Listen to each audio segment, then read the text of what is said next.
सम्पूर्ण साथीहरूलाई नमस्ते। A1 एजुकेसन युट्युब च्यानलमा यहाँलाई स्वागत छ। मैले आज यहाँहरू समक्ष यहाँहरूको रिक्वेस्ट बमोजिम छोटो समयको तयारीमै लिखित परीक्षामा कसरी सफल हुने, आफ्नो लेखनसिपलाई कसरी मजबुत बनाउने भन्ने विषयमा छोटो भिडियो लिएर आएको छु।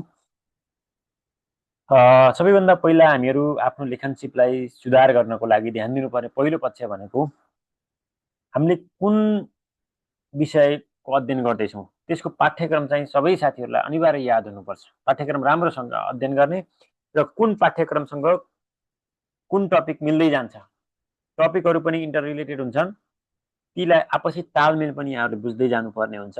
अर्को, लेखनसिपलाई मजबुत बनाउने भनेको रिपिट नै हो। जति रिपिट गर्नुहुन्छ त्यति यहाँहरूको माइन्डमा सबकन्सियस माइन्डमा त्यो सेट हुँदै जान्छ है। अनि त्यसै गरी पाठ्यक्रमको लिङ्केज पत्ता लगाई मर्ज गर्नुपर्छ।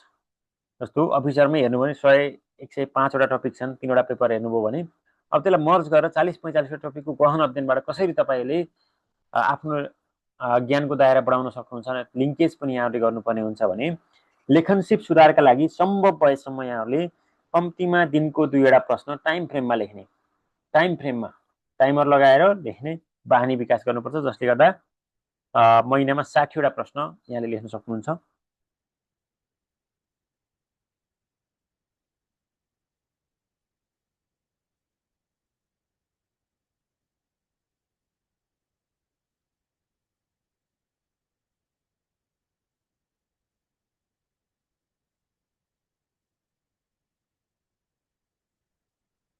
एक मिनट ल यहाँ। अनि दोस्रोमा हामीले ध्यान दिने भनेको हाम्रो प्रश्न निर्माण कसरी भएको हुन्छ त्यो पनि ज्ञान राखौँ है। विशेष गरी म आज शाखा अधिकृतलाई फोकस गरेर यो भिडियो बनाएको हुँदाखेरि म शाखा अधिकृत केन्द्रित भएर भिडियो बनाउँदैछु। तृतीय श्रेणीको लागि प्रश्न बनाउँदाखेरि अवधारणागत ज्ञानबाट 30% भोल्युम क्रिएट गरेको हुन्छ, अनि प्रक्रियागत ज्ञान प्रोसिडुरल पार्टबाट 50% र हायर मेन्टल एबिलिटिजबाट 20% भोल्युम दिएर प्रश्न निर्माण गरिएको हुन्छ है। कन्सेप्ट क्लियर हुनु पर्यो, प्रोसेस पनि जान्नु पर्यो, अनि हायर मेन्टल समालोचना पनि यहाँहरूले गर्न सक्नुपर्ने हुन्छ। जसरी कन्सेप्टमा यहाँहरूले के जान्नु पर्यो भने तथ्य के हो, वर्गीकरण कसरी गरिन्छ, धारणा अवधारणा विकास कसरी भयो, सिद्धान्त प्रक्रिया, यी बारे यहाँहरूले के गर्नुपर्ने हुन्छ, जानकारी लिनुपर्ने हुन्छ।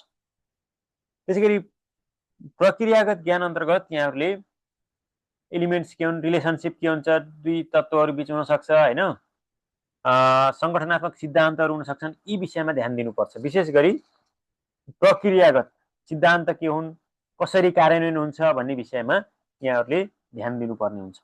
अनि उच्च संज्ञानात्मक क्षमता भन्छ, हायर एबिलिटिज भन्छ। यो भनेको के हो भने ढाँचाको विकास गर्ने, कि अब कस्तो बनाउनु पर्छ, वे फरवार्ड दिन सक्नुपर्छ, अनि मूल्याङ्कन गर्न सक्नुपर्छ, सृजनात्मक रूपमा विवेचना गर्न पनि यहाँहरूले सक्नुपर्छ। आलोचना र समालोचना, आलोचना भन्दा बित्तिकै नेगेटिभ पार्ट मात्रै केलाउने हाम्रो बानी हुन्छ, त्यसलाई पोजिटिभ नेगेटिभ दुवै पार्टबाट अपेक्षा र उपलब्धि, एक्सपेक्टेसन के छ, एचिभमेन्ट के छ, त्यो बिचमा कम्पेयर गरेर हामीले रिजल्ट निकाल्न सक्नुपर्ने हुनुपर्छ है। अनि उत्तर पुस्तिका लेखनमा पनि हाम्रो धेरै विषयमा ध्यान दिनुपर्ने हुन्छ। जस्तो शाखा अधिकृतमा यहाँहरूलाई 10 अङ्कका प्रश्न सोधिन्छन्, 10वटा। 10 अङ्कको प्रश्नमा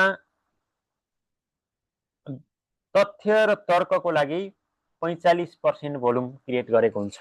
तथ्य र तर्कको लागि 45% छुट्याएको हुन्छ भने मौलिकता आफ्नो भाषामा मौलिक रूपमा लेख्नुभयो भने 30% अङ्क छुट्याएको हुन्छ, अनि आलोचना र समालोचनाको लागि 15% अङ्क छुट्याएको हुन्छ, अनि प्रस्तुतिकरण मार्जिन छोड्नु भएको छैन, बिचमा काट्नु भएको छ कि छैन, त्यसलाई 5% छोडेको हुन्छ भने शुद्ध शुद्धिका लागि ह्रस्व दीर्घको लागि 5% छुट्याएर 10 अङ्क पुर्याएको हुन्छ। अब 10 अङ्क मध्ये यहाँहरूलाई हाइएस्ट दिन सक्ने 7 अङ्क हो। 7 अङ्कभित्र पनि एउटै लेखाइमा पनि फरक पर्न सक्छ। जस्तो मौलिकता अलिकति बढी भयो भने 3% भनेको 2.1 नम्बरसम्म यहाँहरूको फरक पर्दिन सक्छ है।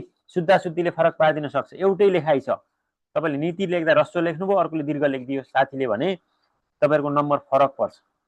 मार्जिन 0.5 छोड भनेकोमा 1.5 छोड्नुभयो भने अलिकति भद्दा देखिन सक्छ। त्यो भएर अनुशासनमा पनि हामीले ध्यान दिनुपर्छ, मौलिकतालाई ध्यान दिनु पर्यो, तथ्यलाई ध्यान दिनु पर्यो, तर्कलाई ध्यान दिनु पर्यो, अलिकति हायर एबिलिटीलाई ध्यान दिनु पर्यो, समालोचना आफ्नो दृष्टिकोण दिन सक्ने हुनु पर्यो, अनि प्रस्तुतिकरणमा क्लियरिटी आउनु पर्यो, र शुद्धाशुद्धिमा यहाँले के गर्नु पर्यो, ध्यान दिनु पर्यो है। लेखेर मात्रै हुँदैन, एउटै लेखाइमा पनि अङ्क तलमाथि हुन सक्छ। जस्तो हेर्नुभयो भने तथ्य र तर्कको लागि 45% आउँदो रहेछ भने अरू 55% त के को लागि रहेछ, मौलिकताको लागि, आलोचना समालोचनाको लागि, प्रस्तुतिकरणको लागि, शुद्धाशुद्धिको लागि रहेछ नि त। त्यो भएर हामी सबै विषयमा के गर्नु पर्यो, ध्यान दिनु पर्यो है। अब लेखाइमा के विषयमा ध्यान दिने त, एउटा डाइमेन्सन याद गर्ने र लिङ्केज पहिचान गर्ने। एउटा विषयका धेरै डाइमेन्सनबाट हामीले सोच्न सक्छौँ।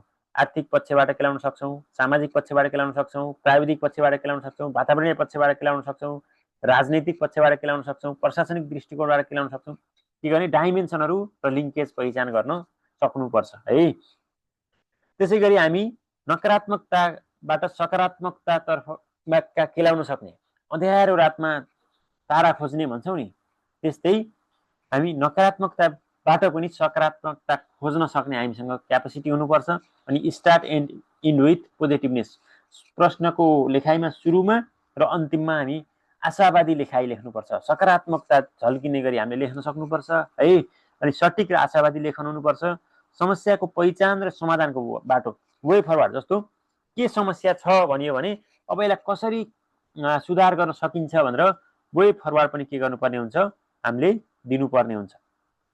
अनि विषयवस्तु छनौट गर्दाखेरि विशेष गरी यो मेटेरियल सिलेक्सनमा हो, संविधान, नियम, आर्थिक सर्वेक्षण, बजेट, मौद्रिक नीति, नेपाल परिचय, सरकारका प्राथमिकता अनि अध्ययनका प्रतिवेदनहरूमा हामीले के गर्नुपर्छ, अलिकति पढ्ने बानी गऱ्यौँ भने ती विषयको अध्ययनले हामीलाई के गर्छ, ज्ञानको दायरा पनि बढाएको हुन्छ, लेखनसिपलाई पनि, आफ्नो भाषा कस्तो, कतिको वेटी भाषा लेख्छौँ त्यसलाई पनि के गरेको हुन्छ, भाषा सुधारमा पनि यी विषयको अध्ययनले हामीलाई सहयोग गरेको हुन्छ। सकेसम्म बजारका बुकभन्दा पनि संविधान, नियम, आर्थिक सर्वेक्षण जस्ता सरकारी आधिकारिक डकुमेन्टहरू पढ्ने बानीको विकास गर्नुपर्ने हुन्छ। अनि गोर्खापत्रमा आउने हरेक बुधबार प्रकाशित हुने लोकसेवा सामग्रीलाई हामीले छुटाउनु हुँदैन है। जिके को लागि पनि रिटर्नको लागि पनि बुधबार प्रकाशित हुने लोकसेवा सामग्री यहाँले अनिवार्य हेर्नुपर्ने हुन्छ। त्यसै गरी मैले दुईटा सेम्पलको लागि राखिदिएको छु, नेपालको संविधान र 16औं योजना। यो यहाँहरूको साथमा अनिवार्य हुनुपर्छ।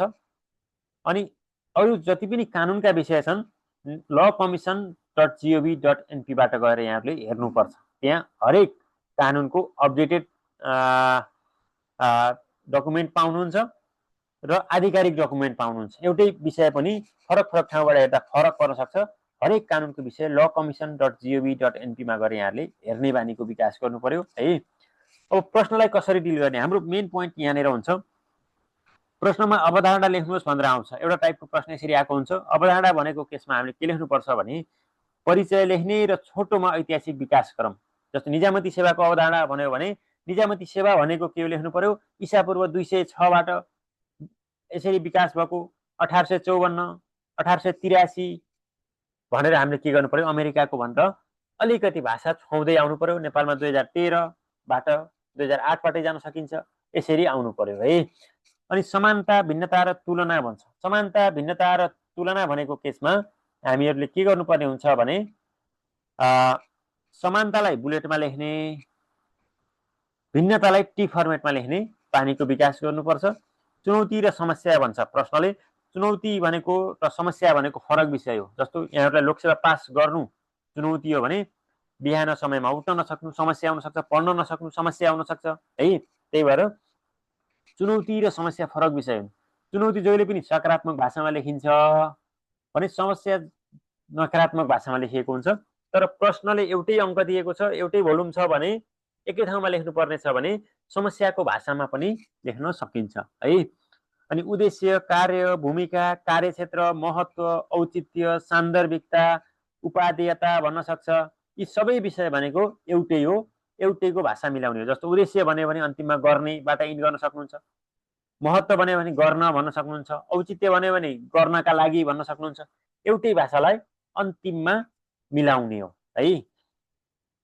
अब अन्तर सम्बन्ध भन्छ। दुई विषयको अन्तर सम्बन्ध भन्यो भने कले खलाई कसरी सहयोग गरेको हुन्छ, खले कलाई कसरी सहयोग गरेको हुन्छ, सकिन्छ भने अन्तर सम्बन्धलाई चित्रमा देखाउन कोसिस गर्ने र दुईटा बीचको सम्बन्ध छुट्याउने, कसरी सहयोग गरेको हुन्छ त भनेर सकिन्छ भने इक्जाम्पलबाट पनि लेख्न सकिन्छ है।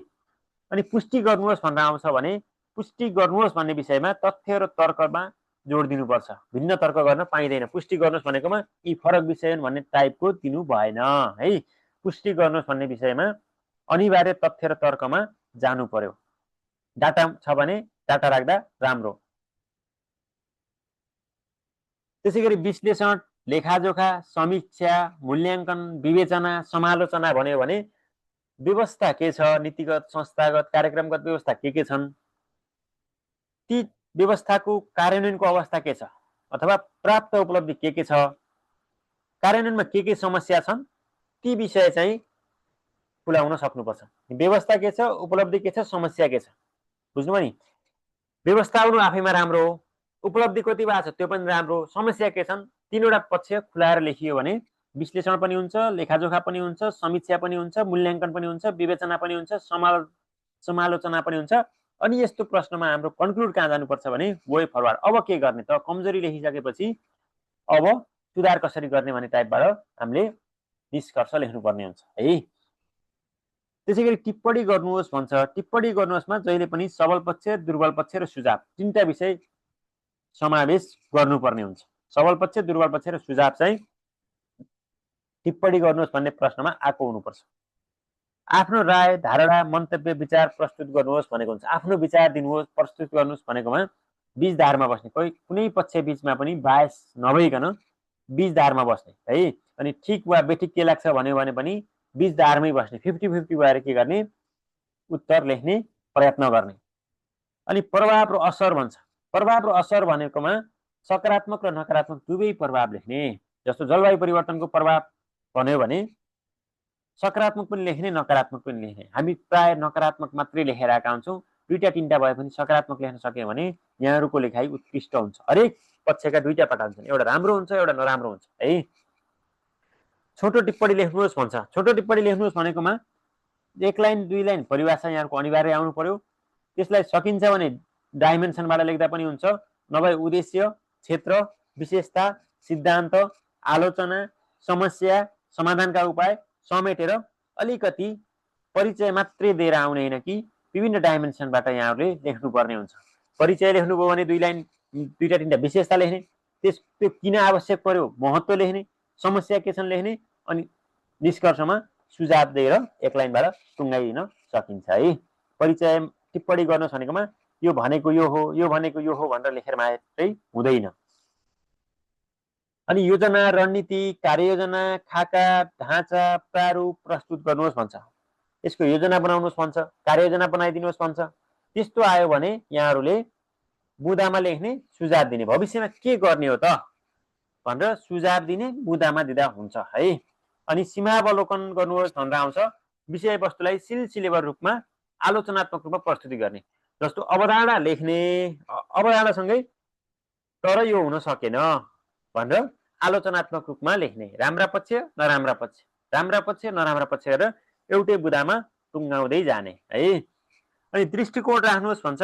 दृष्टिकोणमा पनि सकारात्मक, नकारात्मक अथवा पक्ष विपक्ष दुवै दृष्टिकोणबाट यहाँहरू के गर्नुपर्ने हुन्छ, लेख्नुपर्ने हुन्छ है। हरेक पक्षका दुईटा दृष्टिकोण हुन्छन्, एउटा सकारात्मक, एउटा नकारात्मक। त्यसै गरी मुद्दा, मामिला वा सवाल भन्छ भने समसामयिक विषयवस्तुहरू लेख्नु पर्यो है। जस्तो गरिबी, बेरोजगारी, फर्मुला व्यवस्थापन, जलवायु परिवर्तन, यी भनेका के हुन्, समसामयिक विषयवस्तु हुन्, मुद्दाहरू हुन्। अनि प्रवृत्ति भन्यो भने के चलेको छ त, ट्रेन्ड के छ त भनेर यहाँहरूले चित्रमा देखाउँदा पनि हुन्छ, अब विगतदेखि के छ त भनेर अलिकति डाटा छ भने डाटा राख्दा पनि हुन्छ, छैन भने भाषामा लेख्दा पनि हुन्छ है। त्यसै गरी मूल्य मान्यता भन्छ। मूल्य मान्यता भनेको कुनै पनि विषयबाट अपेक्षित गुण, व्यवहार, विश्वास, आदर्श के छ त, के विश्वास गरिएको छ त, के अपेक्षा गरिएको छ त, कस्तो व्यवहार गर्नुपर्छ, ती विषयहरू उल्लेख गर्नुपर्ने हुन्छ। अनि तरिका, उपाय, विधि, माध्यम भन्यो भने कसरी वा के मार्फत गर्ने, त्यो बाटो खुलाइदिनु पर्ने हुन्छ। कसरी वा के मार्फत गर्न सकिन्छ त्यो खुलाउनु पर्ने हुन्छ। अनि आयाम क्षेत्र पक्ष भनेर सोधेको हुन्छ यहाँहरूलाई। आयाम क्षेत्र पक्ष भन्यो भने मुख्य पाटाहरू पक्षहरूले गर्ने आर्थिक आयाम हुनसक्छ, सामाजिक आयाम हुनसक्छ। प्रेमिज प्रेमोबाट यहाँहरू जान सक्नुहुन्छ है।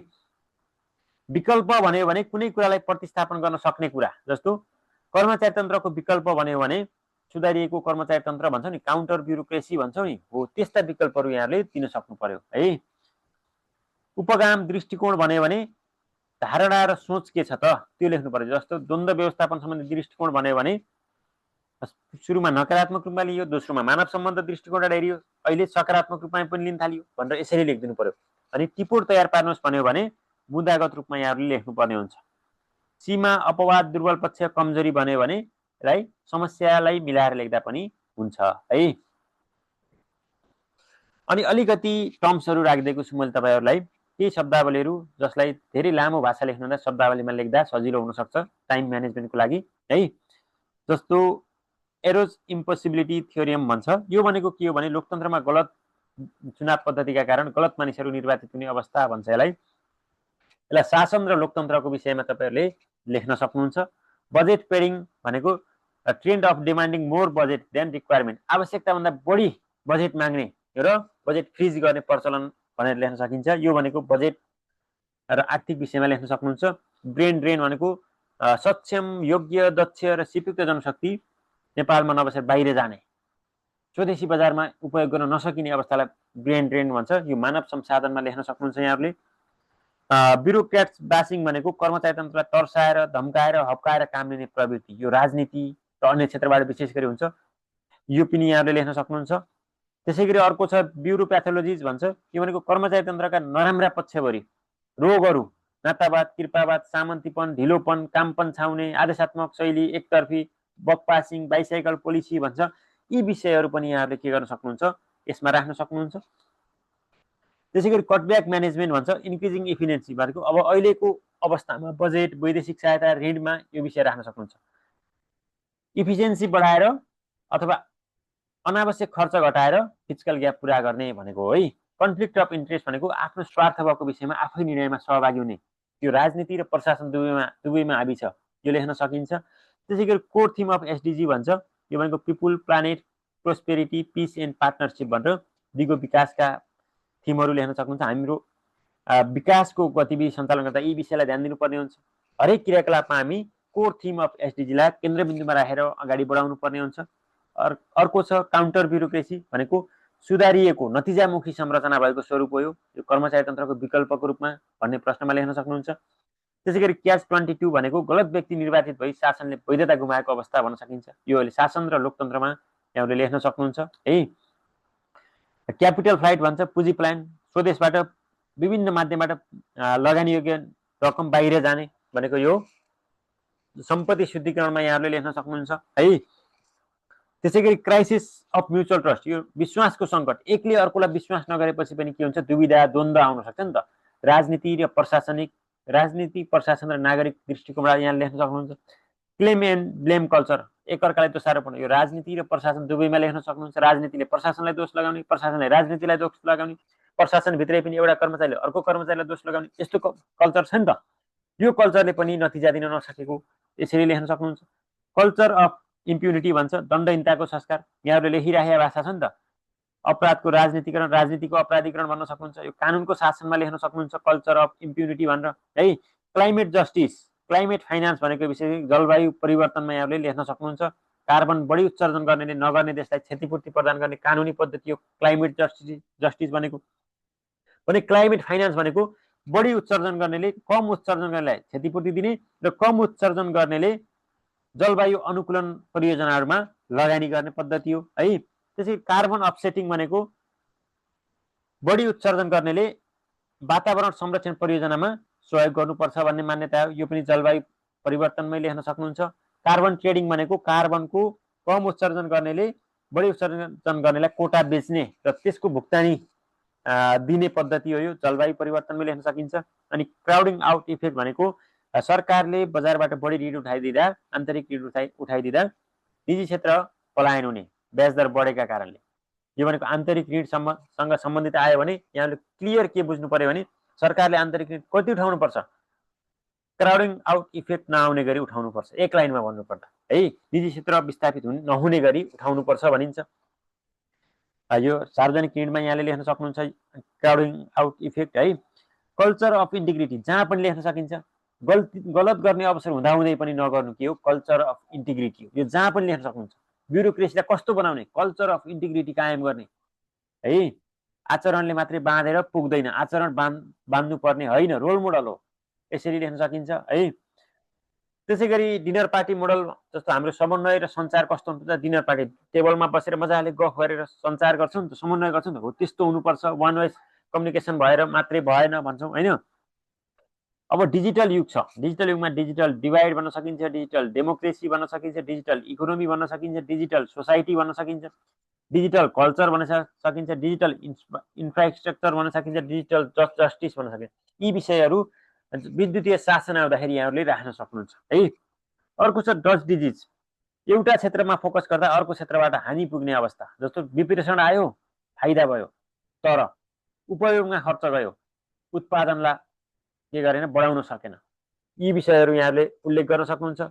वैदेशिक विप्रेषणको विषयमा यहाँले के गर्न सक्नुहुन्छ, वैदेशिक रोजगारमा पनि राख्न सक्नुहुन्छ। Dutch disease.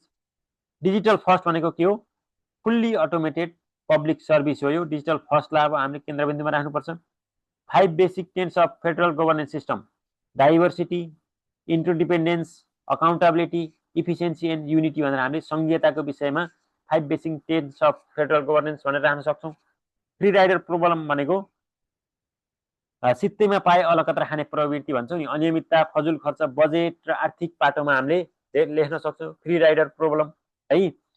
गभर्नेन्स इन्फ्लेक्सन भनेको सरकारी सेवा सुविधाहरू नागरिकको क्षमताभन्दा बाहिर जानु, सार्वजनिक सेवामा के गर्नुपर्छ हामीले लेख्नुपर्ने हुन्छ। गभर्नेन्स इन्फ्लेक्सन त भएको छैन कतै, सरकारी सेवा सुविधा नागरिकको पहुँचभन्दा बाहिर त छैनन् हो, सार्वजनिक सेवा प्रवाह, सार्वजनिक सेवामा हामीले गभर्नेन्स इन्फ्लेक्सन लेख्न सक्छौँ है। ग्लास सेलिङ अडिट समावेशीकरणमा लेख्न सकिन्छ। एकपटक अवसर प्राप्त गरिसकेपछि थप गतिशील हुन नसकेको अध्ययन पनि त गर्नुपर्छ नि त। एकपटक अवसर लिएको व्यक्ति त्यहाँभन्दा माथि बढ्न सकेको छ कि छैन त, क्यापेसिटी डेभलपमेन्ट भएको छ कि छैन त भनेर ग्लास सेलिङ अडिट गर्नुपर्छ भन्छ। समावेशीकरणमा यो लेख्न सकियो भने राम्रो हुन्छ। गभर्मेन्ट इन पकेट भन्छ, यो डिजिटल गभर्नेन्स हो, यसलाई धेरै भन्नु परेन। हट स्टोन स्ट्राटेजी भनेको डिसिप्लिन इन सिभिल सर्भिस हुन्छ। अब ढुङ्गा तातो छ भने त मान्छेले छुँदैन नि त, हो त्यस्तै सिभिल सर्भिसलाई पनि के गर्नुपर्छ, अनुशासित बनाउनुपर्छ भनेको है। Hong Kong principles of public service भनेको dedication, accountability, neutrality, integrity, honesty, impartiality, rule of law, openness and objectivity भन्छौँ नि हो। हङकङमा पब्लिक सर्भिसका प्रिन्सिपल के रहेछन् त, यी रहेछ। यिनलाई पनि अब के गर्नुपर्छ, पूर्णताका साथ पालना गराउनुपर्छ भनेर हामी लेख्न सक्छौँ। इन्स्टिट्युसन बिल्डिङ भन्छ, प्रभावकारी कार्य गर्ने के गर्ने, व्यक्ति बलियो भएर हुँदैन, संस्था बलियो बन्नुपर्छ भनेको। हामी जहिले पनि व्यक्ति केन्द्रित नभएर संस्था केन्द्रित हुनुपर्छ, प्रणाली निर्माणमा ध्यान दिनुपर्छ भन्ने दृष्टिकोणबाट यो लेख्न सक्छौँ, हरेक ठाउँमा लेख्न सकिन्छ। त्यसै गरी इन्स्टिट्युसनलाइजेसन अफ डेमोक्रेसी भन्छ, लोकतन्त्रको हरेक नागरिकको व्यवहारमा आत्मिक लोकतन्त्र, हरेक नागरिक, डेमोक्रेसीलाई संस्थागत गर्ने भनेको यो, प्रणालीलाई स्थापित गर्ने भनेको यो, नागरिकको हरेक व्यवहारमा के आउनु पर्यो, लोकतन्त्र आउनु पर्यो भनेको है। आइरन ट्रायंगल भन्छ, आइरन ट्रायंगल भनेको कानुन बनाउने, इन्ट्रेस्ट ग्रुप र ब्युरोक्रेसीको के हुन्छ, प्राइभेट सेक्टरको हिडन इन्ट्रेस्टका लागि तीन त्रिकोणात्मक सम्बन्ध निर्माण गरेका हुन सक्छन्। आइरन ट्रायंगल भनेको नेगेटिभ रिलेसन हो। यो आइरन ट्रायंगललाई तोड्नुपर्छ भन्ने दृष्टिकोणबाट हामीले लेख्न सक्छौँ। कानुन बनाउने, कानुन कार्यान्वयन गर्ने, सबै मिलेर अनि इन्ट्रेस्ट ग्रुप मिल्यो भने त के हुन सक्छ त, स्वार्थमा कानुन बन्ने, स्वार्थमा कानुन कार्यान्वयन हुन सक्छ नि त, हो त्यो विषयलाई ध्यान दिनुपर्छ भनेको है। त्यसै गरी इन्क्लुसिभ इन्स्टिट्युसन भन्छ, समावेशी संस्थाहरू अनुमान गर्न सक्ने पद्धति बन्नुपर्छ। वेटलेस एन्ड बोर्डरलेस भन्छ, अब हाम्रो वैदेशिक व्यापारमा कस्तो हुनुपर्छ त, वेटलेस एन्ड बोर्डरलेस वस्तु तथा सेवाको उत्पादनमा हामी ध्यान दिनुपर्छ। हामी भूपरिवेशित राष्ट्र हो नि त, त्यो भएर वेटलेस एन्ड बोर्डरलेस वस्तु तथा सेवाको उत्पादनमा ध्यान दिनुपर्छ भनेको है। Out of the box Jacksonian rule, निजामती सेवा राजनीतिक स्वार्थपूर्तिको साधन बन्ने अवस्था आउनु हुँदैन। ज्याक्सनियन रुल भनेको स्पोइल सिस्टममा के हुन्छ, ज्याक्सनियन रुलको जोखिम हुन्छ, योग्यता प्रणालीमा चाहिँ त्यो हुँदैन। तर आउनु हुँदैन। अहिले यो बन्ने गरेको आरोप पनि लागेको छ है। आउट अफ बक्स थिङ्किङ भनेको अलिकति रचनात्मक रूपमा सोच्नुपर्छ। निर्णय निर्माणमा यहाँहरूले आउट अफ बक्स थिङ्किङ भनेर राख्न सक्नुहुन्छ। निर्णय निर्माणबाट प्रश्न आएको हुन्छ फोर्थ पेपरमा। लग रोलिङ संसदीय पाठ हो। कानुन निर्माण प्रक्रियामा दुई समूहहरूले आफ्ना गलत लक्ष्य प्राप्त गर्नका लागि मिलेमतो गर्ने पद्धतिलाई हामी के भन्छौँ? लग रोलिङ। यो कानुन निर्माण प्रक्रियामा यो राख्न सक्नुहुन्छ। मनना कल्चर भनेको काम पन्छाउने भोलिवाद, यो कर्मचारी तन्त्रको समस्यामा राख्न सक्नुहुन्छ मनना कल्चर। नार्सिसिजम भन्न सकिन्छ अति आत्मकेन्द्रित सोच। राजनीति र प्रशासन दुवैमा राख्न सकिन्छ। राजनीति र प्रशासनले सार्वजनिक हितलाई केन्द्रबिन्दुमा नराखेर अति आफ्नो केन्द्रबिन्दुमा राखेर आफ्ना सरुवा बढुवा आफ्ना स्वार्थ पूर्तिका लागि केन्द्रबिन्दुमा राखेर काम गर्नु हुँदैन भन्ने मानसिकता विषय केन्द्रित भएर नार्सिसिजम यहाँले लेख्न सक्नुहुन्छ। त्यसै गरी पोर्क ब्यारेल थ्योरी भनेको बजेटमा राख्न सकिन्छ। स्रोत सुँगुरले जस्तो बुङ्गुरले जस्तो आफूतिर मात्रै तान्ने, आफूतिर मात्रै सँगाल्ने प्रवृत्ति है। राजनीति र प्रशासन दुवैमा राख्न सकिन्छ, स्रोतमा पनि राख्न सकिन्छ। प्रिन्सिपल अफ पब्लिक सर्भिस भनेको अगाडि नै आइसक्यो।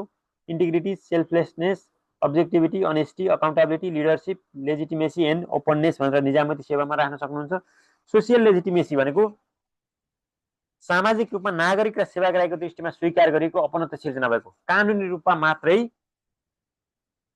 वैधानिक भएर हुन नागरिकले पनि विश्वास गर्नुपर्छ भनेको है। अहिलेको निजामती सेवा सार्वजनिक प्रशासनप्रति नागरिकको विश्वास छैन नि त हो। अब नागरिकले पनि अनुभूति गर्ने गरी नागरिकको पनि विश्वसनीयता बढाउनतर्फ ध्यान दिनुपर्छ भनेर यो राखिएको है। अब सोसियल रेमिट्यान्स भनेर यो पटक पटक अफिसरको इन्टरभ्यूमा सोध्ने गरेको पाइन्छ। वैदेशिक रोजगारी र अध्ययनबाट सामाजिक र सांस्कृतिक रूपान्तरण तथा उद्यमशीलता सोच र क्षमतामा आउने गुणात्मक परिवर्तन। विदेशमा गएको युवाले पैसा मात्रै ल्याएको हुँदैन कि, सोच उद्यमशीलता पनि लिएर आएको हुन्छ। त्यसलाई हामी के भन्छौँ? सोसियल रेमिट्यान्स भन्छौँ। सोसियल रेमिट्यान्सको पनि प्रभावकारी परिचालन गर्नुपर्छ है। सनसाइन ल भनेको दीर्घकालीन प्रभावका लागि कानुन ल्याउनुपर्छ, अल्पकालीन कानुनहरू ल्याएर हुँदैन भन्ने विषय हो। स्मार्ट ब्युरोक्रेसी भनेको IT based, IT friendly bureaucracy भनेको यो पनि लेख्न सक्नुहुन्छ कर्मचारी तन्त्रमा, निजामती सेवामा है। सिमलेस ब्युरोक्रेसी भनेको agile and lace bureaucratic layers भनेको फ्ल्याट अर्गनाइजेसनको दृष्टिकोणबाट यहाँले लेख्न सक्नुहुन्छ। सिलो मेन्टालिटी भनेको एकलकाटे सोच है। सोसियल इकोनोमी भनेको interest, solidarity, responsibility and collaboration भनेर लेख्न सकिन्छ। अनि थ्योरी अफ सिरियल मोनोगामी भनेको कर्मचारी तन्त्र आजको नेतृत्व मात्रै होइन भोलिको नेतृत्वसँग पनि इमान्दार रूपमा काम गर्न सक्ने गरी बस्नुपर्छ, आज काम गर्नुपर्छ भनेको हो है। जस्तो अहिले सरकार परिवर्तन भएको छ, हिजोको सरकार र आजको सरकार समान रूपमा काम गर्न सक्ने गरी बस्नुपर्छ भनेको। टनेल भिजन भनेको साँगुरो सोच। ब्युरोक्रेसी, राजनीति, प्रशासन सबै टनेल भिजनबाट माथि आउनुपर्छ, साँगुरो सोचबाट माथि आउनुपर्छ भनेको। भेन्यू सपिङ भनेको आफ्ना लक्ष्य प्राप्तिका लागि व्यक्ति समूहले विभिन्न माध्यमबाट लबिङ गर्ने। कानुन निर्माण प्रक्रियामा यहाँहरूले राख्न सक्नुहुन्छ आफ्ना अनुकूल कानुन पास गराउनका लागि अल्पमत भएका प्रतिपक्षहरूलाई भेन्यू सपिङ गर्ने भन्छौँ। यो कानुन निर्माण प्रक्रियामा यहाँहरूले भेन्यू सपिङ राख्न सक्नुहुन्छ है। त्यसै गरी अलिकति मैले राखिदिएको छु पाठ्यक्रम एकीकृत कसरी गर्ने भनेर। शासनका आधारभूत पक्षहरू, नेपालको शासन प्रणाली, बहुस्तरीय शासन भनेका के हुन्? एउटै शासनका पार्ट हुन् कि यहाँहरूले के गर्न सकिन्छ? एकै ठाउँ राखेर पढ्न सक्नुहुन्छ।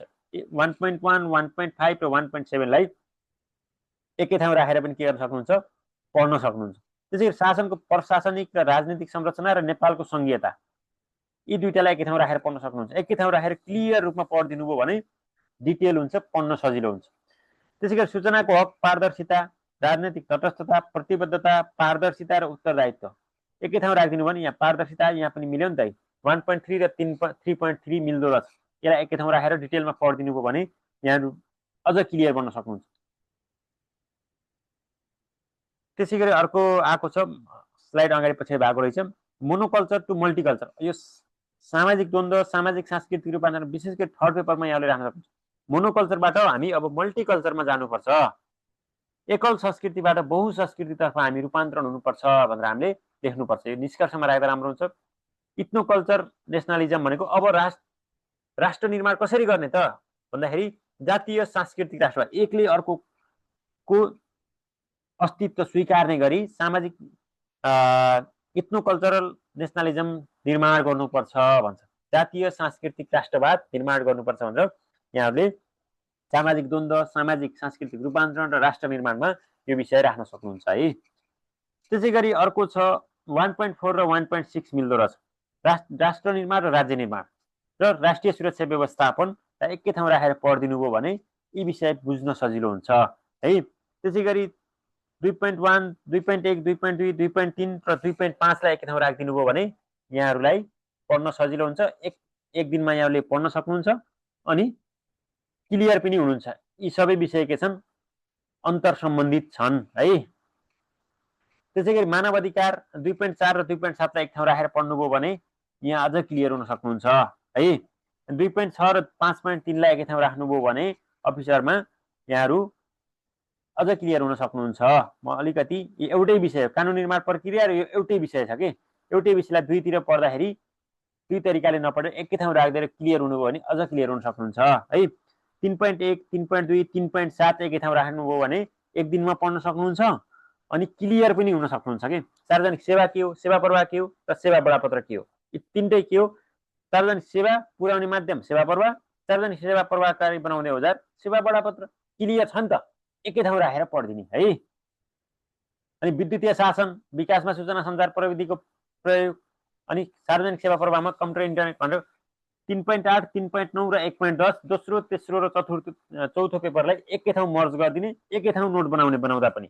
यसरी 3.8, 3.9 र 1.10 एकै ठाउँ राख्नुभयो भने यहाँहरूलाई सम्झिन पनि सजिलो हुन्छ, एउटै बुदाले दुईतिर काम गरेको पनि हुन्छ, क्लियर पनि हुन्छ है।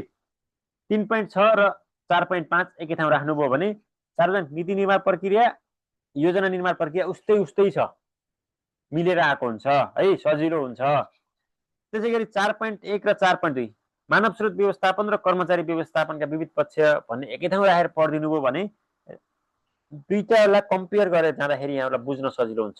मानव स्रोत व्यवस्थापन पनि निजामती सेवामा कर्मचारी व्यवस्थापन भन्नु त एउटै हो नि त होइन हो। 4.1 र 4.2 लाई एकै ठाउँ राखेर यहाँहरूले पढ्ने है। त्यसै गरी वित्तीय व्यवस्थापन, बजेट, सार्वजनिक वित्त व्यवस्थापन, योजना र विकास भन्ने विषयलाई एकै ठाउँ राखेर पढिदिनु भयो भने यी चारवटा विषयलाई एकै ठाउँ राख्दाखेरि यहाँहरूको अझै क्लियरिटी आउँछ है। त्यसै गरी सामाजिक विवाद, द्वन्द्व, रूपान्तरण भन्ने विषयलाई पनि मर्ज गरेर यहाँहरूले पढ्न सक्नुहुन्छ। सामाजिक न्याय, समानता अनि स्रोत साधनको वितरणमा न्याय, सीमान्तीकरण भन्ने विषयलाई एक ठाउँ राखेर पढ्नुभयो भने अलिकति बुझ्न सजिलो हुनसक्छ है। सामाजिक संरक्षण, बचाउ, सामाजिक सुरक्षा, सामाजिक जिम्मेवारी, सांस्कृतिक विविधता र सामाजिक परिचालनलाई एक ठाउँ राखिदिनु भयो भने अलिकति यहाँहरूलाई सामाजिक परिचालन र सामाजिक जिम्मेवारी, सामाजिक सुरक्षा मिलेर आउँछ, अलिकति बुझ्न सजिलो हुनसक्छ है। अनि 1.7 र 1.8 जनसङ्ख्या, बसोबास, बसाइसराई, सहरीकरण, प्रौढावस्था, शरणार्थी, विस्थापित जनसङ्ख्या र सङ्गठित अपराधलाई एक ठाउँ राखेर पढ्नुभयो भने यी इन्टर रिलेटेड हुँदै जान सक्छन् है। अनि 1.9 र 2.9 लाई रिलेट गरेर पढ्ने, खाद्य सम्प्रभुता र सुरक्षा, गरिबी र बेरोजगारी। खाद्य सुरक्षाबाटै गरिबी र बेरोजगारी जोडिन्छ कि त्यही भएर यसलाई पनि यहाँहरूले के गर्नुपर्ने हुन्छ, रिलेटेड गरेर पढ्नुपर्ने हुन्छ, लिङ्केज गरेर पढ्नुपर्ने हुन्छ। अनि आर्थिक वृद्धि र विकाससँगै तिनै क्षेत्रको भूमिका के रहन्छ 2.1 र 2.3 लाई पनि यहाँहरूले मर्ज गरेर पढ्दा बेस्ट हुन्छ। त्यसै गरी आर्थिक विकासका प्रमुख पक्षहरूलाई धेरै टपिक छ, एकै ठाउँ राखेर पढ्दा हुन्छ। अनि तेस्रोमा वैदेशिक सहायता, अन्तर्राष्ट्रिय सहयोग, वैदेशिक लगानी, प्रविधि हस्तान्तरण, आर्थिक कूटनीति, यी चारवटा विषयलाई यहाँहरूले एकैचोटि मिलाएर पढ्ने। यी चारवटा विषय अन्तर सम्बन्धित छन्, एकैचोटि डिटेलमा गएर पढिदिनु भयो भने चारवटै विषयमा क्लियर हुन सक्नुहुन्छ। तपाईँ भोलि बिहान कन्फ्युज हुने अवस्थाबाट मुक्ति पाउन सकिन्छ है।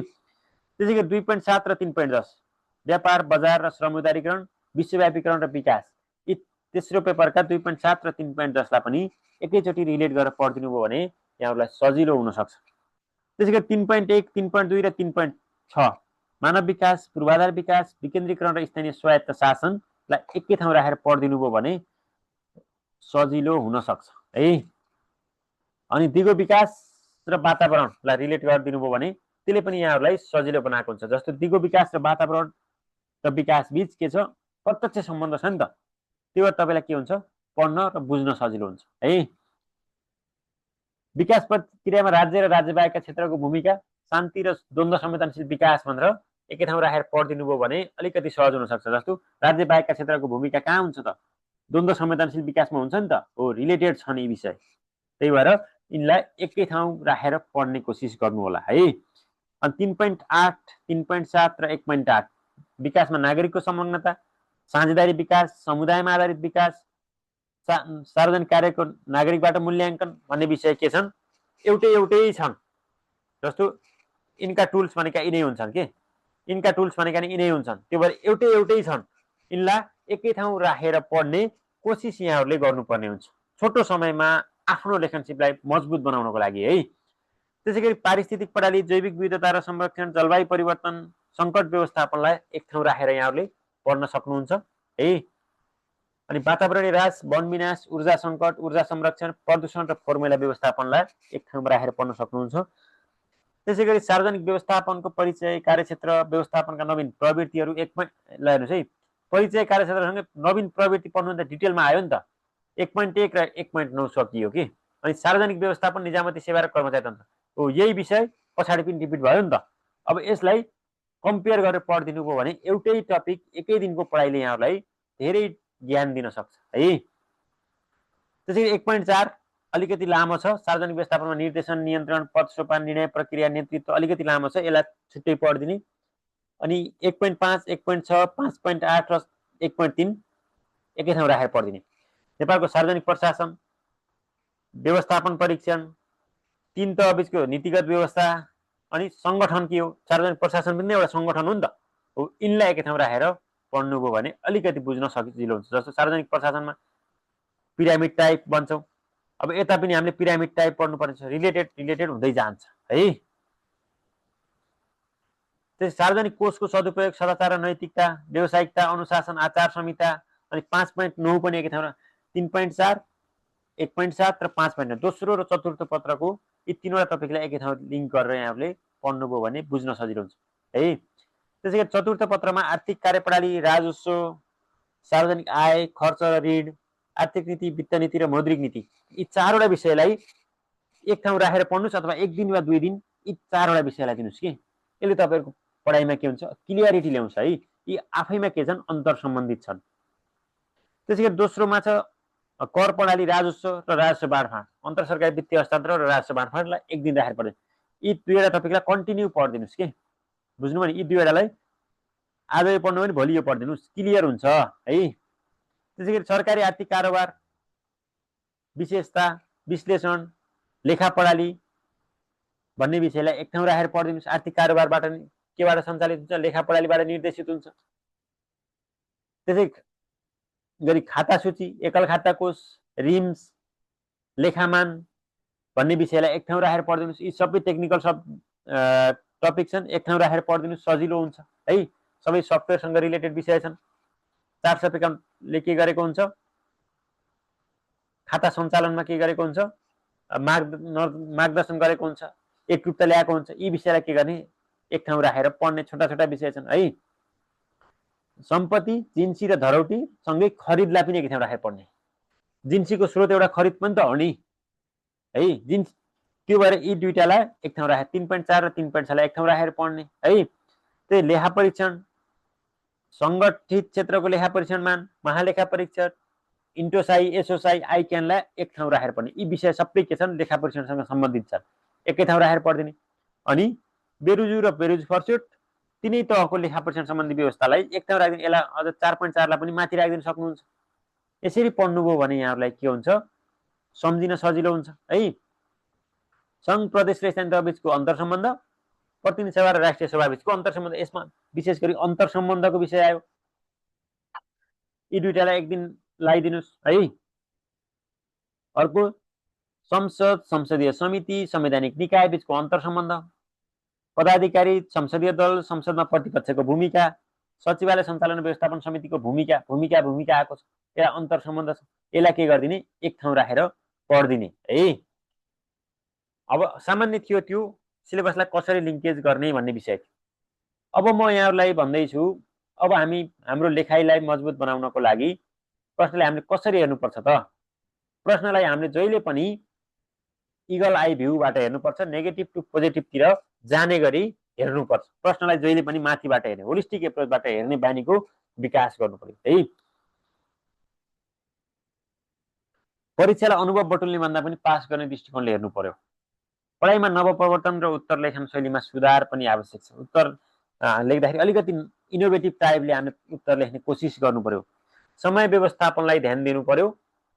मौलिक भाषामा लेख्ने प्रयत्न गर्नु पर्यो। 30% भोल्युम मौलिक भाषाको लागि छुट्याएको छ भने आफ्नो भाषामा बुकमा पढेर आफ्नो भाषामा लेख्ने कोसिस गर्नु पर्यो। हीनताबोध यहाँले गर्नु हुँदै भएन, किनकि केही पढ्नु भएको छ, केही सिक्नु भएको छ, सिक्नु पनि उपलब्धि हो कि। हीनताबोध गर्नु भएन। सकेसम्म लोकसेवा पढ्ने साथीसँगै यहाँले सङ्गत गर्नु पर्यो। पढ्दाखेरि लोकसेवा पढ्ने साथीसँगै सङ्गत गर्ने, चिया खाँदा पनि चिया गफमा नि पढाइ नै आउँछ कि, मेसेन्जरमा भिडियो कल गर्दा नि पढाइकै कुरा आउँछन्। त्यही भएर पढ्ने साथीसँगै सङ्गत गर्नु पर्यो। यहाँको माइन्ड डाइभर्ट हुँदैन। त्यसले गर्दाखेरि बिचबिचका टपिक पढ्ने होइन। सकिन्छ भने आफ्नो पाठ्यक्रममा त्यही रिलेट एक दुई हुँदै जाने, होइन भने बुक पढ्दा पनि सेकेन्ड पेपरको पहिलो खण्ड, पहिलो टपिक, दोस्रो टपिक हुँदै जाने। हरेक टपिक आपसमा अन्तर सम्बन्धित हुन्छन्। त्यही भएर बिचबिचका टपिक पढ्ने बानीको आजैबाट बन्द गर्नु पर्यो। यहाँहरूले बिचबिचका टपिक पढ्दाखेरि लिङ्केज पत्ता लगाउन सक्नुहुन्न तपाईँहरूले है। प्रत्येक टपिकबाट निम्न विषय अध्ययन गर्नु पर्यो भनेको एउटा परिचय जान्नु पर्यो, अवधारणा जान्नु पर्यो, उद्देश्य, महत्त्व, आवश्यकता, सान्दर्भिकता, औचित्य, उपादेयता जान्नु पर्यो। एउटै विषय हो। सिद्धान्त के हुन् जान्नु पर्यो। नेपालमा देखिएका समस्या के छन् त्यो पनि जान्नु पर्यो। समाधानका उपाय जान्नु पर्यो है। अनि यो सम्बन्धमा भएका व्यवस्थाहरू के छन्, नीतिगत व्यवस्था, संस्थागत व्यवस्था, कानुनी व्यवस्था हुन सक्छन्, व्यवस्थाहरू जान्नु पर्यो है। हरेक प्रश्नबाट यति टपिक चाहिँ यहाँले बनाउनुहोस्, यति विषयलाई समेटेर नोट बनाउने कोसिस गर्नुहोस्। अब महत्त्वपूर्ण शब्दावलीहरू छन्, यी विषयलाई पनि अलिकति यहाँहरूले ध्यान दिनुपर्ने हुन्छ। जवाबदेहिता, पारदर्शिता, उत्तरदायित्व, कानुनको शासन, आर्थिक अनुशासन, सुशासन, नैतिकता, सदाचार, इमान्दारिता, निरन्तरता, समन्वय, सहकार्य, साझेदारी, मितव्ययिता, कार्यदक्षता, प्रभावकारिता, औचित्यता, नियमितता, सहभागिता, अनि नागरिक बरापत्र, सार्वजनिक सुनवाई, सार्वजनिक परीक्षण, सामाजिक परीक्षण, भिजनरी लिडरसिप, निर्णय प्रभावकारिता, यी शब्द, अनि मूल प्रवाहीकरण, समावेशिता, bottom up approach, outsourcing, contracting out, agencification, दिगो शान्ति, सुशासन, विकास र समृद्धि, अनि सशक्तिकरण, विकास प्रशासन। विकास भनेको के रहेछ, विनियोजन कुशलता, कार्यान्वयन दक्षता, समन्वय र सन्तुलित विकास भन्न सक्दो रहेछौँ। यसरी यहाँले यी शब्दावलीहरूलाई ध्यान दिनु पर्यो। हरेक टपिकमा मिल्ने शब्दावलीहरू छन् नि है। अब हामी प्रोब्लम लेख्न भनेर आएको हुन्छ, प्रोब्लमसँगै प्रोब्लम सल्भिङ पनि लेख्न सक्छौँ। अब प्रोब्लम लेख भनेर आउँदै गर्दाखेरि पोलिसीमा समस्या हुन सक्छ, प्रोसेसमा समस्या हुन सक्छ, प्लानमा समस्या हुन सक्छ, पोलिटिकल सिचुएसनमा समस्या हुन सक्छ, पार्टिसिपेसनमा समस्या हुन सक्छ। जस्तो पोलिसी प्रभावकारी नहुनु, प्रोसेस अति बढी हुनु, प्लान के भयो, योजनाबद्ध प्रयास भएन, कार्यान्वयन योग्य योजना बनेन भन्न सक्छौँ, राजनीतिक अस्थिरता बन्न सक्छौँ होइन, सहभागिता भएन भन्न सक्छौँ। समस्या हामी पीबाट यसरी लेख्न सक्छौँ। अब आरबाट रुडनेस हुन सक्छ, रेड ट्यापिजम हुन सक्छ, रेन्ट सिकिङ हुन सक्छ, रेभेन्यू जेनेरेटिङ भनेको जस्तो हाम्रोमा अधिक रुल भयो भन्न सक्छौँ। रुडनेस भनेको कर्मचारीमा व्यवहार राम्रो भएन भन्न सक्छौँ। रेड ट्यापिजम भनेको ढिलासुस्ती भयो भन्न सक्छौँ। रेन्ट सिकिङ भनेको अतिरिक्त लाभ खोज्ने प्रवृत्ति भयो भन्न सक्छौँ। रेभेन्यू जेनेरेटिङ भनेको हामीले लगानी गर्दाखेरि हाम्रा विकास निर्माणले रेभेन्यू जेनेरेट गर्न सकेनन् भन्न सक्छौँ। विकाससँग सम्बन्धित विकासका समस्या लेख्दाखेरि रेभेन्यू जेनेरेटिङ लेख्न सक्छौँ है। अब ओबाट अब्जेक्टिभ ओनरसिप, एउटा उद्देश्य नै स्पष्ट भएन, विकास अथवा अन्य क्रियाकलापमा सबै पक्षको ओनरसिप भएन भन्न सक्छौँ। अब बीबाट बिहेभियरमा हामी समस्या छ भन्न सक्छौँ, बजेटमा समस्या छ भन्न सक्छौँ, बकपासिङको समस्या छ भन्न सक्छौँ होइन। एलबाट लेजिटिमेसीको समस्या छ भन्न सक्छौँ, लिडरसिपमा समस्या छ भन्न सक्छौँ, लोयालिटी छैन भन्न सक्छौँ, हरेक क्रियाकलापको लोकलाइजेसन स्थानीयकरण भएन भन्न सक्छौँ, लिगल फ्रेमवर्क पनि क्लियर भएन भन्न सक्छौँ। एलबाट पनि हामी यी विषयबाट समस्या लेख्न सक्छौँ। हरेक विषयमा है, हरेक विषयमा यी विषयलाई समेटेर समस्या लेख्न सकिन्छ। त्यसै गरी यीबाट जाँदाखेरि economy, efficiency, effectiveness, equity, equality, empowerment केन्द्रित भएर हामीले समस्या लेख्न सक्छौँ है। त्यसै गरी म्यानेजमेन्टबाटै समस्या लेख्न सक्छौँ। पोस्ट करबाटै planning, organising, staffing, directing, coordinating reporting बजेटिङबाट समस्या लेख्न सक्छौँ। त्यसै गरी म्यान, मनी, मेसिन, मेथड, मेटेरियलबाट पनि हामी के लेख्न सक्छौँ, समस्या लेख्न सक्छौँ। हरेक विषयलाई हामी यसरी के गरेका हुन सक्छौँ, समस्या लेख्न सक्छौँ। हाम्रो पढाइलाई यसरी हामी के गर्न सक्छौँ, स्मार्ट बनाउन सक्छौँ। अब अन्य विषयहरू, यी विषयहरू मैले फेसबुकको कमेन्टबाट लिएको। सोसियल मिडिया कन्ट्रोलको बारेमा भनिदिनु सर भन्नुभएको थियो एकजना साथीले। अब यहाँहरूले सोसियल मिडियालाई सक्नुहुन्छ भने कम चलाउने, सक्नुहुन्न भने चलाउन नछोड्ने। फेसबुकमा रिल्स हेरेर बस्ने टाइममा युट्युबमा फिडब्याकका भिडियो हेर्ने, विभिन्न टिचरहरूले राख्नुभएको हुन्छ, इन्स्टिट्युसनहरूले राखेका हुन्छन्, ती भिडियोहरू हेर्ने है। सोसियल मिडिया कन्ट्रोल गर्ने भनेको एउटा डेट टाइममा सोसियल मिडिया चलाउने, खाजा खाने समयमा हुनसक्छ, यात्रा गर्ने समयमा हुनसक्छ। अर्को फिडब्याक र अन्य भिडियो हेरेर सोसियल मिडियाको टाइम बचत गर्ने। सोसियल मिडिया हेर्दाखेरि जस्तो हामी फेसबुकका रिल्स हेरेर बस्छौँ भने त्यसमा अध्ययन सामग्रीहरू पढ्ने बानीको विकास गर्ने। जस्तो लोकसेवाका सूचना दिने सबै पेजहरू फलो गर्ने, त्यहाँ आएका सूचना पढ्ने बानी विकास गर्नुभयो भने हाम्रो यो सोसियल मिडियाले के गरेको हुन्छ भने तपाईँ जस्तो टाइपको भिडियो हेर्नुहुन्छ नि, जस्तो टाइपको पोस्ट हेर्नुहुन्छ नि, त्यस्तै टाइपको पोस्टहरू आएको हुन्छ। त्यो भएर लोकसेवाका सूचना दिने पेजहरू हेरिराख्ने बानी गर्ने, युट्युबमा भिडियो हेर्दाखेरि पनि लोकसेवा सम्बन्धी हेर्ने, रिल्स हेर्दा पनि लोकसेवा सम्बन्धी हेर्नुभयो भने तपाईँकोमा अन्य विषय आउन छोड्छन्। त्यो भइसकेपछि अलिकति पढाइ पनि भएको हुन्छ सोसियल मिडियासँगै। कम चलाउने, चलाउँदा पनि यी विषयलाई केन्द्रबिन्दु राख्ने। अर्को डेट टाइम र वेस्ट टाइमको युज गर्ने। जहिले पनि यहाँहरूले अनुत्पादक समयको कटौती गर्नुपर्ने हुन्छ है। त्यसै गरी रिभिजन एन्ड टाइम म्यानेजमेन्ट कसरी गर्ने सर भन्नुभएको थियो। सकेसम्म मिल्ने विषय बाहेक अन्य पाठ्यक्रम क्रमशः पढ्दै जाने भनेको मिल्ने विषयलाई एक ठाउँ राखेर पढ्ने, नभए बुकको 1 नम्बरबाट 2 नम्बर 3 नम्बर हुँदै पढ्दै जाने। धेरै समय पढ्ने भन्दा पनि कसरी प्रभावकारी पढ्न सकिन्छ, फोकस एन्ड डेडिकेसनमा ध्यान दिनु पर्छ। हाम्रो बानी के हुन्छ भने साथीहरू, हामी 10 घन्टा पढ्छौँ भन्छौँ, तर हामी 10 घन्टा पढ्दाखेरि आधी घन्टा फोन चलाउँछौँ, यता फर्किन्छौँ, उता फर्किन्छौँ, अनि कपाल मसार्न थाल्छौँ होइन। त्यसमा 10 घन्टा पढ्ने भने 2 घन्टा पढ्छु तर फुल्ली डेडिकेटेड भएर पढ्छु भनेर डेडिकेसनमा ध्यान दिने। अर्को अघिल्लो दिनको सर र पढेर अर्को दिनको पढाइ सुरुवात गर्ने। आज तपाईँले जति पढ्नुहुन्छ नि, आज 2 घन्टा लगाएर पढेको विषय अर्को दिन 15 मिनटमा पढ्न सकिन्छ। सर र पढ्ने अनि अर्को दिनको सुरु गर्ने। हरेक शुक्रबार साँझ र शनिबार बिहानलाई रिभिजन गर्ने समय छुट्याउने। तपाईँहरूले हरेक शुक्रबार साँझ र शनिबार बिहानलाई रिभिजन गर्ने समय छुट्याउने कि। अनि हरेक शुक्रबार साँझ पढ्ने, शनिबार बिहान पढ्ने, अनि दिउँसो गएर मोक टेस्ट दिने अथवा घरै क्वेसन बनाएर मोक टेस्ट दिने। यसले गर्दा तपाईँको रिभिजन पनि हुन्छ, लेखन सिप पनि सुध्रिन्छ है। अब वर्तमानमा चर्चामा रहेका विषयहरूको अनिवार्य अध्ययन गर्ने। अब अहिलेको अफिसर पढ्ने साथीहरूले विशेष गरी यी विषयमा केन्द्रबिन्दु राखेर पढ्नु पर्यो। यी विषयलाई एकदमै ध्यान दिएर पढ्नु पर्यो। चर्चामा रहेका समसामयिक विषय हुन्, समसामयिक मुद्दाहरू हुन् है। जस्तै राष्ट्रिय सुरक्षा व्यवस्थापन, यहाँबाट प्रश्न आउने चान्स हाई हुन्छ, यसलाई डिटेलमा पढ्नु पर्यो यहाँहरूले। राज्य निर्माण र राष्ट्र निर्माण सँगै राज्य असफलता, यो विषयलाई पनि यहाँहरूले के गर्नु पर्यो, अनिवार्य केन्द्रबिन्दुमा राखेर पढ्नु पर्यो है। त्यसै गरी संविधानको प्रभावकारिता, दिगोपना र स्वीकार्यताको विषय पनि यहाँहरूले केन्द्रबिन्दुमा राखेर पढ्नु पर्यो। शान्ति संवेदनशील र द्वन्द्व संवेदनशील विकासबाट प्रश्न आउन सक्छ, यो विषय पनि यहाँहरूले एकदमै केन्द्रबिन्दुमा राखेर पढ्नु पर्यो। सम्पत्ति शुद्धिकरण, यो विषयले ग्रे लिस्टमा भएको हुँदाखेरि महत्त्वपूर्ण हुन्छ, एउटा प्रश्न आउने चान्स हाई हुन्छ, सम्पत्ति शुद्धिकरण पढ्नु पर्यो। जलवायु अनुकूलन, जलवायु परिवर्तन, यो विषय सधैँ के हुन्छ, महत्त्वपूर्ण हुन्छ। अहिले कार्बन ट्रेडिङका विषयहरू छन्, कार्बन अफसेटिङको विषय छ, क्लाइमेट फाइनान्सको विषय छ। त्यही भएर जलवायु परिवर्तन अनुकूलनको विषय यहाँले केन्द्रबिन्दुमा राखेर एकदम डिटेल अध्ययन गर्नु पर्यो। विपद व्यवस्थापन र फर्मुला व्यवस्थापन, यी विषय भनेका सधैँका के हुन्, समसामयिक विषय हुन्। यी विषयलाई जहिले पनि क्लियर भएर पढ्नु पर्यो। अनि समानुपातिक प्रतिनिधित्व र निर्वाचन प्रणाली, अहिले निर्वाचन पनि भइसकेको हुँदाखेरि समानुपातिक प्रतिनिधित्व र निर्वाचन प्रणालीबाट प्रश्न आउने चान्स हाई हुन्छ। त्यही भएर यो विषयलाई यहाँहरूले के गर्नु पर्यो, केन्द्रबिन्दुमा राखेर पढ्नु पर्यो। अर्को, अब अहिले शासन सरकारले मात्रै गरेर हुँदैन, सरकारसँगै अन्य क्षेत्रको, अन्य पात्रको भूमिका छ। त्यही भएर बहुस्तरीय शासन र स्थानीय सरकार भन्ने विषय पनि के गर्नु पर्यो,